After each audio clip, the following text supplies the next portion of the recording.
Good morning, I'm Peter Milios from the Finance News Network. Stocks jumped Wednesday, rising for a second day after upbeat earnings reports from two bellwethers raised hopes that corporate earnings may be better than feared even with a potential recession. The gains came as stability returned to most government bond markets, which on Tuesday were rocked by BOJ's announcements that it would allow 10-year Japanese yields to climb as high as 0.5% compared with 0.25% previously. Better than expected consumer confidence data for December also boosted investor sentiment in the markets, jumping to its highest level since April. The Dow Jones Industrial Average gained 1.6%, the S&P 500 surged 1.5%, while the Nasdaq Composite also jumped 1.5%. Nike surged 13% after beating Wall Street's expectations for quarterly earnings and revenue. The results lifted other retail stocks. The sports apparel maker also showed progress in its attempt to clear through inventory, posting a decline over the previous quarter.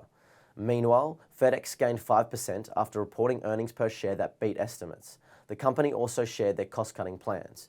With the end of 2022 in sight, all three major averages are on pace to snap a 3-year win streak and post their worst year since 2008. The Dow's down 8.2% for the year and 3.6% this month, while the S&P has shed 18.6% and 5% respectively. The Nasdaq has plummeted 31.5% in 2022 and 6.6% in December. And it has been media stocks that have been some of the worst performers this year. The Dow Jones Media Titans Index, which tracks the performance of 30 of the world's biggest media companies, has shed 40% this year, with more than $500 billion wiped off the market value of the world's biggest media companies this year as investors soared on streaming revolution, triggering historic share price declines for broadcasting and entertainment groups. Intensifying competition and rising costs have combined with consumer belt tightening and an advertising slowdown to spark an industry-wide decline.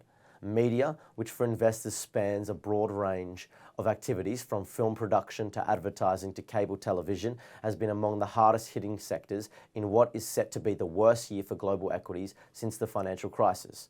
Across the sectors, the S&P 500 tech sectors jumped 1.7% to lead a broad market rally. AMD, Broadcom, and Apple were the best performers in the sector, rising more than 3% each. Consumer discretionary and financials also gained over 1.5%. The best performing thematics included live streaming and online education.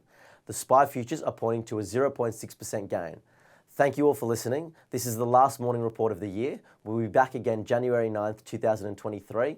We wish you all a Merry Christmas and have a happy and safe New Year.